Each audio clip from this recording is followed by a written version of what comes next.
what I'm showing you here is the cosmology according to the Persians. They profess that there are, and they use this word, they use the number 7 quite a bit. You could say there's 9 or whatever floats your boat. Worlds, not just stacked on top of each other, but in a certain part overlapping. Okay. And so that's why I put those concentric rings together in the center, is that the worlds are laid over the top of each other, but there's a space in there that they overlap. And it's these spaces that we're going to define today, because we will now completely unlock why even manifestation has to contain some type of thought and some kind of preliminary projection process. Because that's what I would want to know, to be able to sit down with somebody who's saying to me, all you need to do is imagine this and you'll have it. And I'm like, look, man, I'm from the trenches. So there's a lot of things that I imagine that never happen. Okay. So either you're trying to fleece me or you're missing the knowledge. Okay. Also, I will say that this gets into, like, when you really think of occultism as itself as being something even scary, this is kind of what opens the door to that, just so you're aware of that. When it comes to manifestation, manifestation is like the secret of occultism in itself, and how to manifest, because there's different methods of manifestation. And this is also why I'm glad that we got certain knowledge first, even just a few strongs ago, or a few tribe vibes ago, because when you start understanding what's happening, you understand that what many beings, even humans, have been doing are using energies that exist within those in-between spaces. Like their talent, their ability, their gift is symbolic to a door, a corridor, or bridge. And they have the responsibility of bringing the energetics that you're projecting into one plane, and then manifesting it back into this one, right? This is meaning there's a whole pantheon of beings that have that job. But what we're also being put onto is that you could have been able to do it yourself if somebody had explained it to you and trained you in the proper way. And that's kind of what humanity's in kind of a situation on right now, is that they could walk all the way up the ladder and gain certain things and then come back down the ladder and then bring them into this reality. But such things would be matters of occult. Meaning that these would be the things that would be hidden. Like even in the Persian text, and I read it before, in the Arabic text, it says, if you ask a learned man of the world about things related to science, things related to mathematics, he would be able to converse with you on these things at length. But if you ask him about the matters of above and matters of the true spirit, he knows not. So thus showing you one knowledge is far more superior than the other. Yes, the other knowledge would seem like ignorance. Okay, so what this text just means is it means that there's another knowledge, there's another system, there's another level. And while, yeah, maybe some of this could manifest that we're learning here in the Matrix, it could manifest maybe a couple Ferraris and a few apartment buildings. When it comes to the great attainments, though, they actually have no power to be able to do that. You would actually need to have tapped into the origin of the power. And that's where I'm bringing you today. I'm bringing you into the imaginal realm. And then also before the imaginal realm, the gateway to the imaginal realm, which is a dream space, because the dream space only speaks symbolism. And that's why we have such a hard time understanding it, because it is the entity that speaks all of the languages. Remember, I was speaking before of that. There's a space where, or there's an intelligence. This is the way you could see it. There's an intelligence that it speaks all of the languages, but it also speaks something else. And it becomes tough to communicate with it because, we want to try to put everything into this limited box. But the way that it truly communicates, and it's not going to suppress its expression just for us, is just through the awareness of what we're perceiving in the dream, which is completely symbolic. And when you don't have a lexicon of the symbolisms that you're being introduced to, then there is like a little gray area in the communication. We'll just put it that way, okay? But just remember, I'm going to bring you into a deeper level and aspect of this now. So they also say that, so the reason why it's better to see these worlds stacked on top of each other rather than even on the side of each other is because there's something that is even revealed within the cosmology about how, like Russian dolls, realms shroud over each other. And in the end, you probably would get something that looks like an onion, but in a hyperdimensional way, it's easier to see it as those circles with the interlacing to really comprehend it better from the dimensions that you're in. Okay. Let's imagine then that you happen to be on top of all 7 worlds. Okay. And this is what in occultism, when you see there's a word on top of everything, like in some cases it was the tetragrammaton, in other cases it was Yao or IAO or IAW, Jiao or Master Yao, and all those words, which means some are cognates of fire. This is all like a Vestan tradition. Okay. Because again, don't wander astray here, but how they saw it is that there was an entity on top of all of the worlds and that it had control over all of the worlds. And thus reaching that entity, you could get anything in the rest of the world. Now, I'm not sure if they got the memo that that was them because many of them, let's say, especially on the externalism, really worship this externally. And there was even external manifestations happening because of that. And that's why it's on amulets, it's on trinkets, that this affiliation in itself was so powerful. I believe we are actually speaking of the true demiurge, that it would cause things to happen in the physical reality, especially in relation to weather.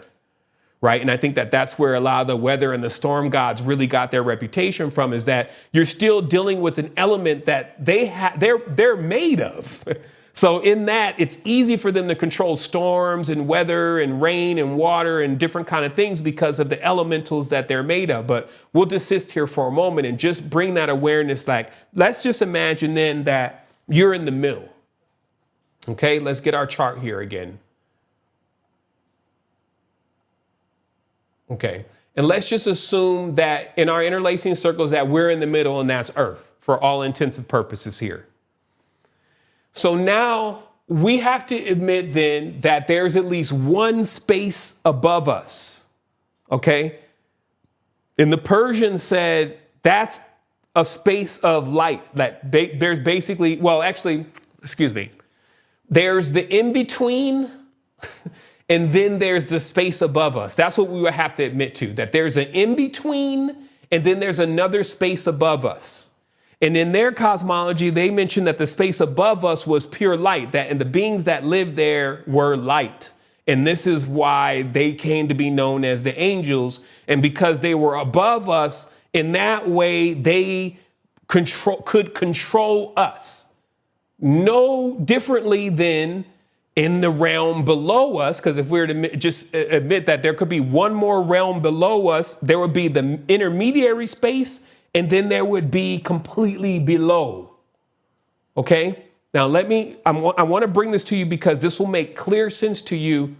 These are clear proofs of how of what I'm saying is true, that the beings above us, they can see everything and they can control everything here. But we can also do the same thing for what's going on below us. And this is why, let's say, the dark arts became so popular in our world, because we can control demons. So let me just explain it to you. So if you are standing above, so let's say, for instance, you're standing, and I did know I was going to struggle with attempting to explain this because it's hyperdimensional and where to actually explain it from. I can explain it to you from the perspective of the angel, where the angel or the light field is wrapped around all of the fields that are below it.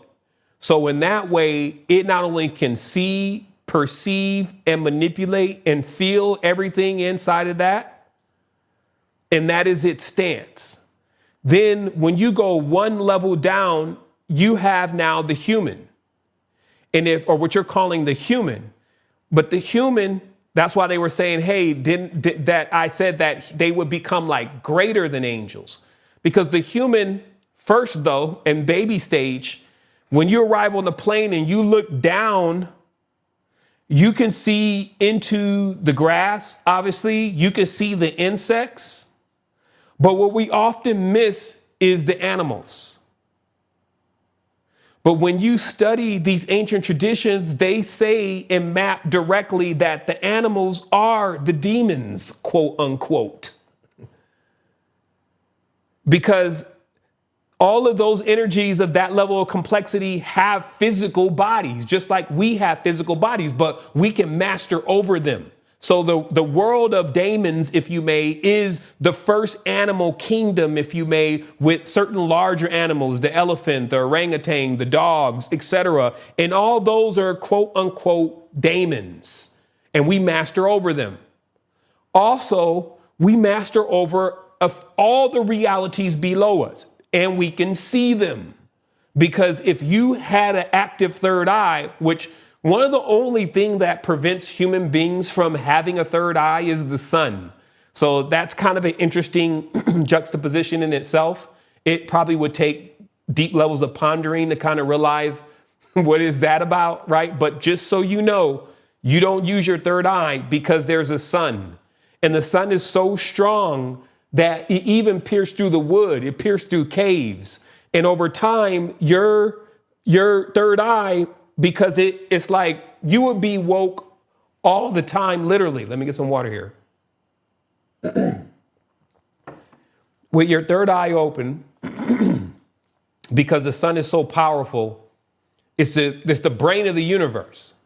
So with your third eye opening and you looking up into the sun, you will almost be locked into a trance into your third eye, just completely like shriveled up and just kind of like closed, like it would close once it reached like a certain stage of awareness or a certain stage of, it's just like, it's a lot, right? You would be like led into the mind of the universe, right? And this is when your third eye is open and it's like a panel, and then it opens up and it all those facets of the panel or the jewel, let me turn on my screen here. All the facets of the jewel are now opened up and they're receiving all the panels of information and all the panels of light, right? And this, it could be overwhelming. Let's just put it like that, to say the least.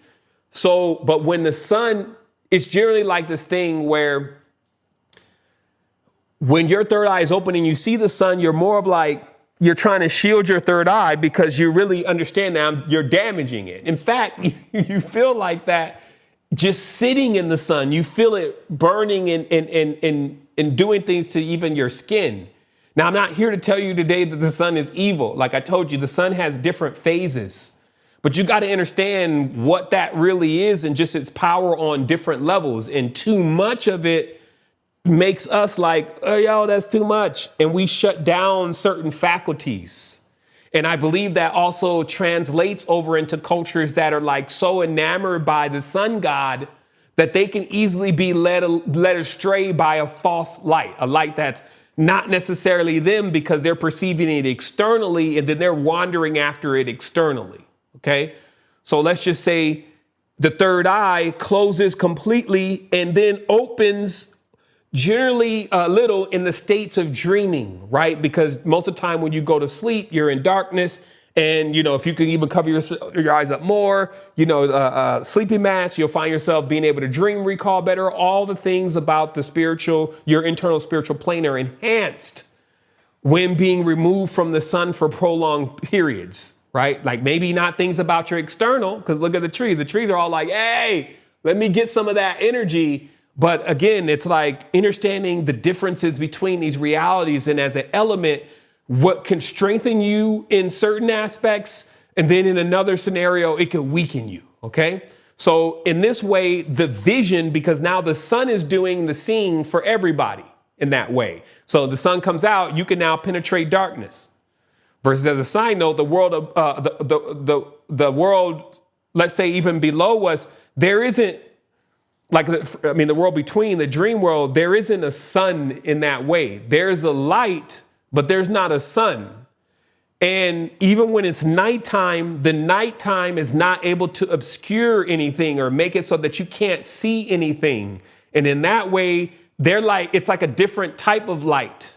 Okay, this is also what you may have witnessed in the dream world, is that the dream world is seldom lit by like a sun. Like you look in the sky and there's a sun there. It's like always like lit, but even at nighttime, you can still see everything. Okay, so this is knowledge already known is what I'm getting at here. So then when you look at your third eye down, you would then immediately like start seeing into the things that you see under the microscope. Right? Just like the first guy to say he saw the DMT or the DNA or whatever, he was on some LSD and he looked at his hand and he was able to see all the way into his hand. Right? So this means that all the realms below you can see. But not only that, you can easily stand over a pool of bacteria and then make the judgment to dump a whole cup of bleach or chlorine and wipe out everybody. You see what I mean? Because we have power over everything that we are above, and that is the cosmology. So, of course, you would have then had people who were just opportunists, humans that think kind of the same way some of the folks before they really get trained, they be off. So they like, yo, let's go master over the demons and use the demons. You see what I mean? Especially when they're taking advice from angels who also did the same thing. So you find throughout the universe, if you may, power is still something that you have to understand how to exercise, because power can oftentimes lead to abuse. OK, so let's keep going.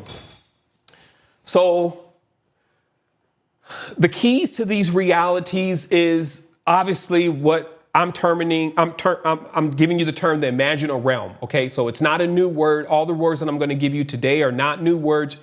You can go and research them. The definition of the word itself explains to you what's being conveyed. But these words are often not really found in metaphysics a lot, right? Like we don't talk about them a lot. So I'm going to use a few different words to explain the same reality. The first one is the imaginal realm. The imaginal realm is the mechanism of controlling unseen realities. OK, so to not have to go too fast here, because there's no need. This is the power of manifestation. These realms in between the realities are where all of the manifestation work is done. Manifestation is not hocus pocus, like poof, like it comes from nowhere. I have come to find there is no such thing in that relation. One can always explain, even if it's a way in which others cannot comprehend, exactly how something was achieved. OK, so just because it looks like poof, oh, shoot, that just happened. No, there was already a space that this was all being conducted in, and who was doing it is in many ways based on the desires, the benefits, the overall outcome to all of the chiefs and all of the hierarchies in these regions.